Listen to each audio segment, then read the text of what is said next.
the 4 correcting techniques for bringing performance under control. They are as follows. Number 1, employee feedback and communication. Number 2, training and coaching. Number 3, employee performance counseling. Number 4, motivating.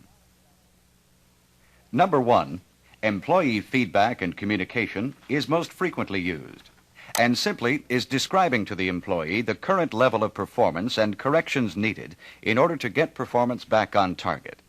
When using this technique, the supervisor will employ the use of descriptive feedback. This technique is used as well in the other 3 techniques: training and coaching, performance counseling, and motivating. Descriptive feedback is purely informational and not emotional in nature. It can be distinguished from evaluative feedback. Research has shown that evaluative feedback causes a negative emotional response or defensiveness in the listener.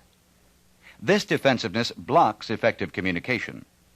Descriptive feedback tends to not cause defensiveness and is a positive approach to beginning performance changes.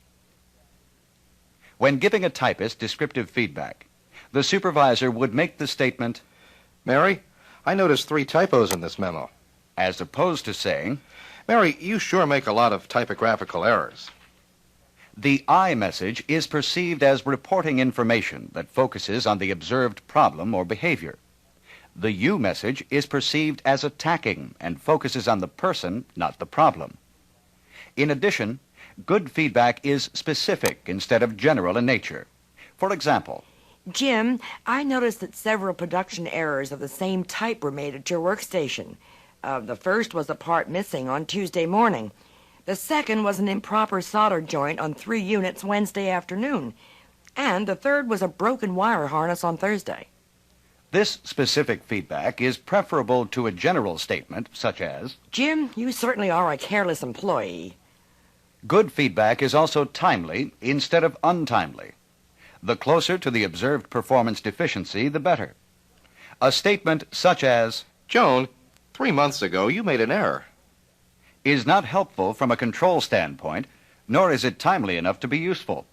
Good feedback is brief and not lengthy. "Alice, last month there were 11 things you did wrong." This statement is not helpful, even if true. No one wants to hear that and probably cannot change everything all at once anyway. Generally, people can't handle more than 2 bits of negative feedback at one time. Good feedback focuses on the effect rather than the cause. For example, Last week, Joe, I noticed that you were late 3 times. 10 minutes on Monday, 15 minutes on Tuesday, and 30 minutes on Thursday. The effect of that was that Mary had to work overtime in order to get the project done. good supervisors focus on the effects of problems and should seek to find causes only if they suspect the problem is a training problem.